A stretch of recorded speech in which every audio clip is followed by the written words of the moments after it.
یہ قرآن ایک بابرکت کتاب ہے جسے ہم نے آپ صلی اللہ علیہ وسلم پر نازل کیا تاکہ لوگ اس پہ غور اور فکر کریں اور تاکہ اہل فہم اس سے نصیحت حاصل کریں۔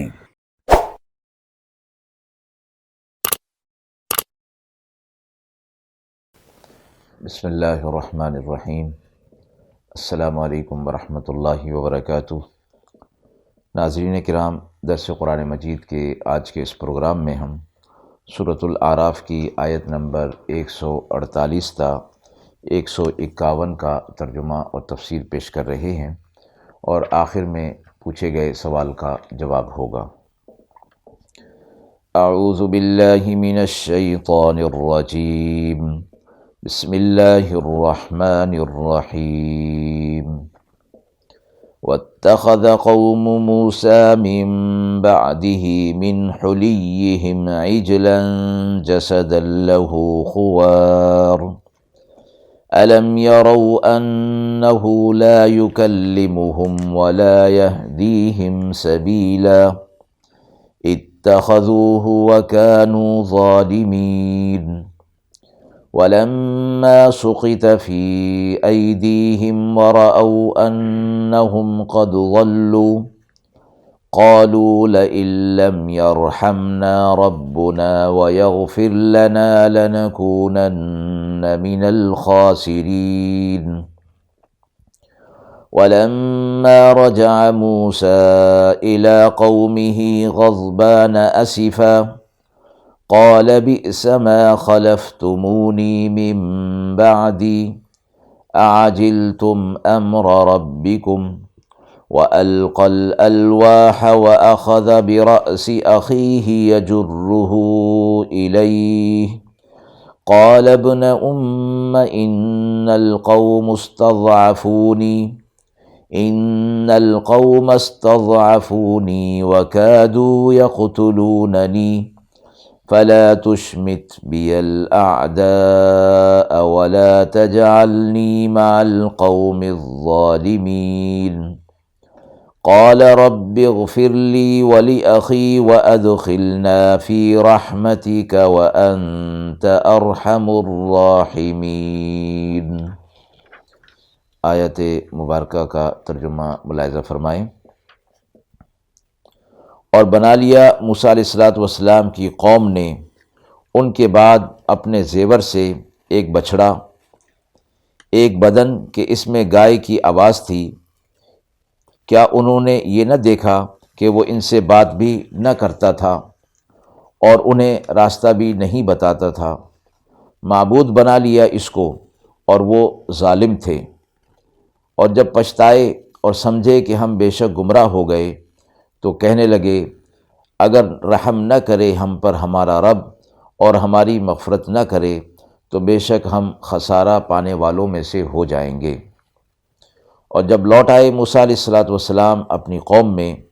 تو غصے میں تھے اور افسوس کر رہے تھے۔ بولے،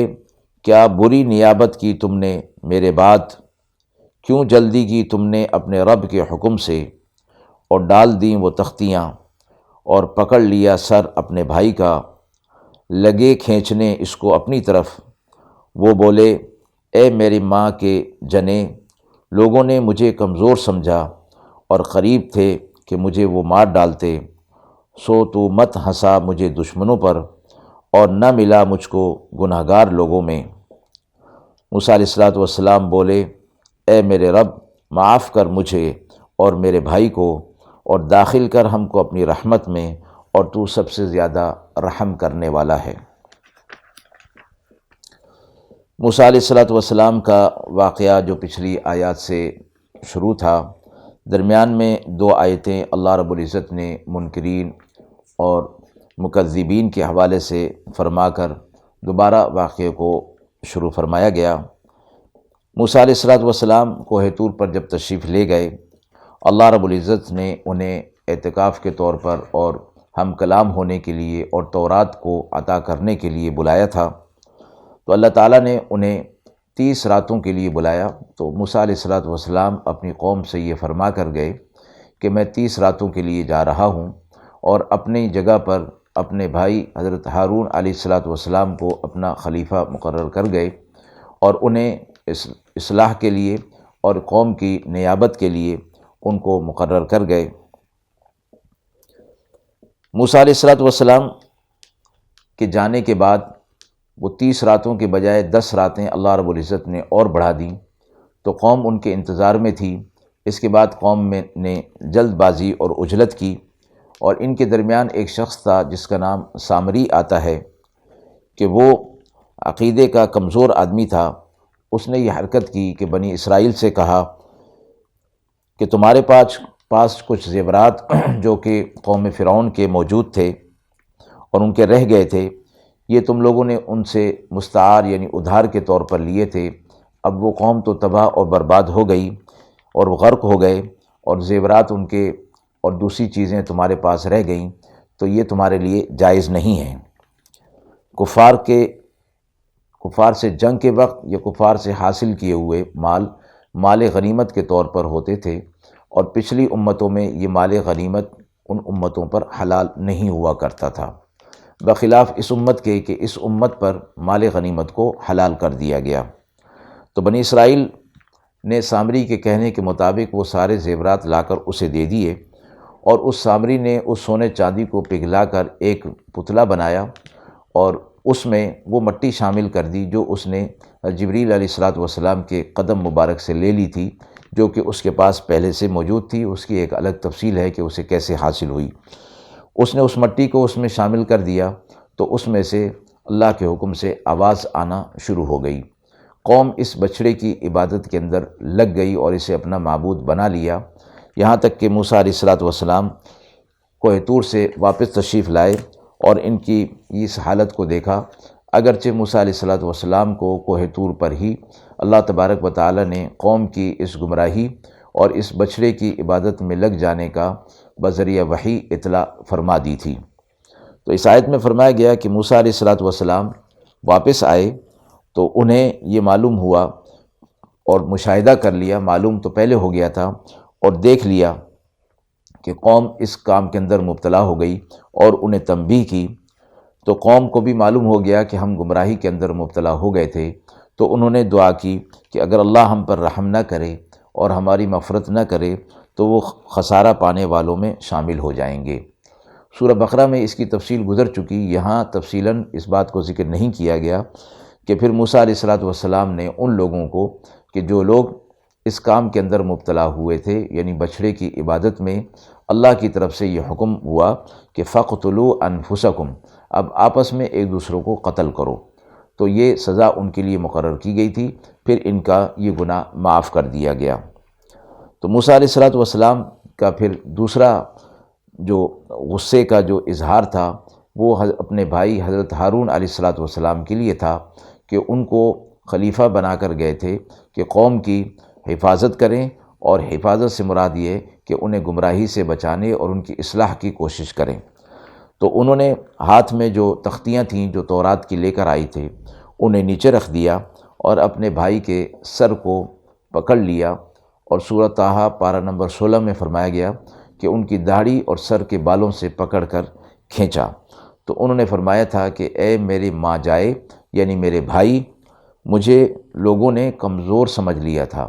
اور یہ مجھ پر چڑھائی کر رہے تھے، قریب تھا کہ یہ مجھ کو مار ڈالتے، اتنی نوبت آ چکی تھی کہ یہ مجھے مار ڈالتے تھے، مار ڈالنے کی کوشش کر رہے تھے، اور میں نے اپنی پوری کوشش کی لیکن میں اس میں کامیاب نہیں ہو سکا۔ تو آپ مجھ پر میرے دشمنوں کو مت ہنسائیے اور اس طرح کا کام نہ کیجیے۔ موسیٰ علیہ الصلاۃ والسلام کو حقیقت حال کا علم ہو جانے کے بعد ان کا غصہ دور ہوا، تو انہوں نے اللہ رب العزت سے دعا کی کہ اے میرے رب، مجھے بھی معاف کر اور میرے بھائی کو بھی معاف کر دے، اور داخل کر ہمیں اپنی رحمت میں کہ تو سب سے زیادہ رحم کرنے والا ہے۔ تو یوں موسیٰ علیہ الصلاۃ والسلام نے اس اپنے بھائی کی حضرت ہارون علیہ الصلاۃ والسلام کی لغزش کو گویا ایک طرح سے معاف کرنے کے ساتھ ساتھ اس معاملے کو اللہ کے سپرد کر دیا کہ موسیٰ علیہ الصلاۃ والسلام کے بھائی ہارون علیہ الصلاۃ والسلام اس معاملے میں قابل مؤاخذہ نہیں رہے تھے۔ آیت کے حوالے سے سوال پوچھا گیا ہے کہ دعا میں دوسروں کو بھی شامل کرنے کی ہدایات کیوں کی گئی ہیں؟ دعا کے آداب میں اس بات کو فرمایا گیا ہے کہ جب دعا کی جائے تو نہ صرف اپنے لیے بلکہ اپنے ساتھ اور لوگوں کو بھی شمار کر لیا جائے، اس لیے اور جب دوسروں کے لیے دعا کی جائے تو اس میں اپنے آپ کو بھی شامل کر لیا جائے۔ دونوں طریقے اختیار کرنے کا حکم دیا گیا کہ جب کوئی شخص اپنے لیے اللہ سے کسی بھلائی کی دعا کر رہا ہے تو اسی بھلائی میں اور لوگوں کو بھی شامل کر لے،